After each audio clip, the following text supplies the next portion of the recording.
It's so easy to never look at your bank account because you're scared, to spend and spend and spend and to not take any responsibility because you know you're getting paid but you're scared to look at how much you're spending. I recently made a video where I broke down how much I earn as a doctor, and in today's video I'm going to do the flip side. I'm going to tell you how much I spend as a 26-year-old Doc 20. I'm going to tell you how much I spend as a 26-year-old doctor living in Manchester city centre. If you're new here, my name is Kieran, I'm a junior doctor and a comedian. Welcome to the team and make sure you're subscribed to the channel. If you haven't seen the video where I break down my payslip, make sure you check that one out first and then come back to this video and we can talk about my spending as a doctor. There's timestamps in the description if you want to skip around to the bits that you think are going to be interesting. There are people on YouTube who've done this before. I'm not inventing the wheel. I'm merely giving my own spin on it. Let's start with my biggest expense. My biggest expense by far is my rent. So I'm renting and sharing a 2-bed flat in Manchester city centre. The rent for both of us is £1,040. So my contribution to this rent is £520 each month. We are in a city centre and the flat doesn't come with parking, so I have to pay extra to be able to park my car here. That leads on to car related expenses. To park my car here, which is a car park underneath my building, I pay £60 per month, which seems like a lot for a small slab of concrete, but we actually got a really good deal because most of the parking spaces around here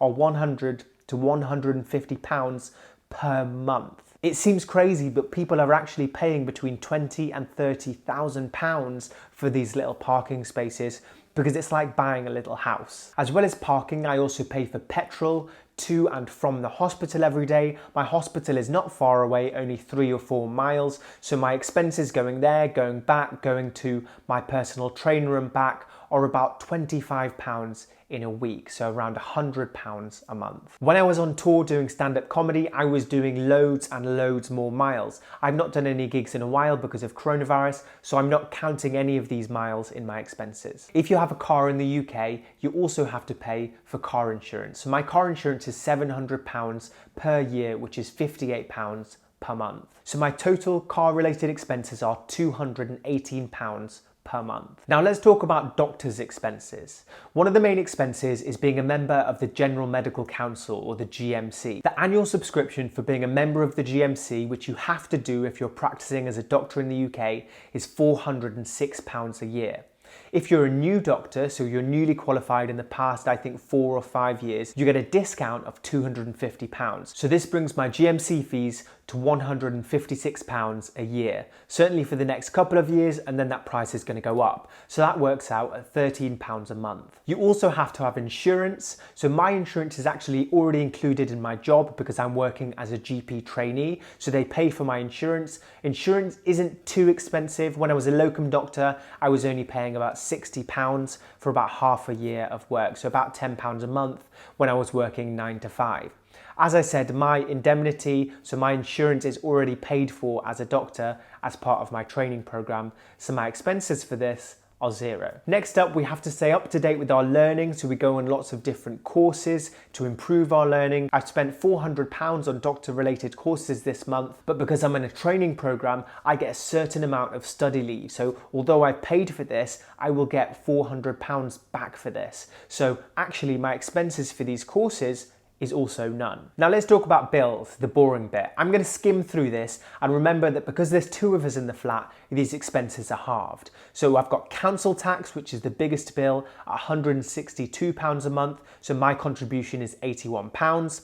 We've got electricity at £35, so my contribution £17.50. We've got water with United at £30, so my contribution is £15. We have got a TV license at £31 because we kept on getting scary letters.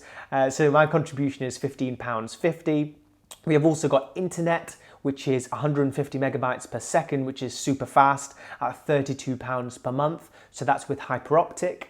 And so my contribution to that is £16. My total contribution to these bills per month is £145. Next up, I'm going to talk about my social expenses. So our food shop is, for the two of us, is about £50 per week. So that's £200 in a month, and my contribution to that is £100 per month. We probably eat out around once a week and occasionally get a takeaway. So the expenses for this are probably about £20 per person per week. So around £80 in the month. I'm pretty strict with my money and good with saving, so I don't tend to buy lunch at the hospital. I usually will get the food shop in and make lunch for the week. Next up is a category called random stuff that I buy on Amazon, and I've allocated an average of around £80 per month for this. This might seem like a lot, but the reason for this is because in some months I will hardly spend anything at all, but in some months I may make a big purchase. For example, I bought this monitor behind me for around £400. So if I've bought that and in another month I've bought very little, it averages out, I think,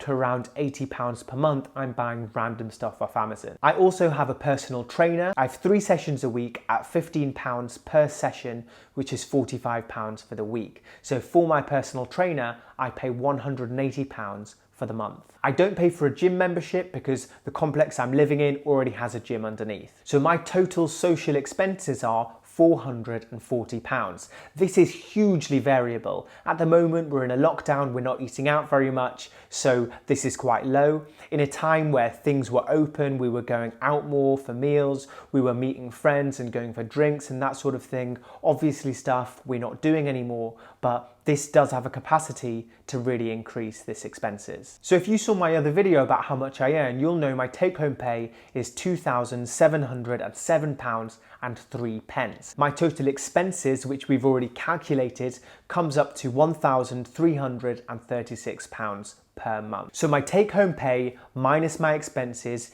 gives me a grand total of £1,371.03 that I could theoretically be saving each month. There's lots of things I haven't counted in this. So for example, I haven't counted random big purchases. So for example, if I want to buy another TV, or if I wanted to buy another sofa or upgrade something I've got with regards to tech, then obviously that's an extra expense. I haven't factored in any unexpected expenses. So for example, if my car were to break down, or if my washing machine were to break and that would need fixing, obviously that would need to be counted in my expenses. I've not talked about travel and holidays. I absolutely love traveling. It's one of my favorite things to do. So I do a lot of saving and put money towards that, which I've not counted because obviously we're in a lockdown and no one is going anywhere. Our next step in life is trying to get a house so that the money I'm putting towards rent is going towards something that we're saving. I hope you enjoyed this video, guys, and that you got a bit of an idea about my expenses as a 26-year-old doctor working and living in the UK.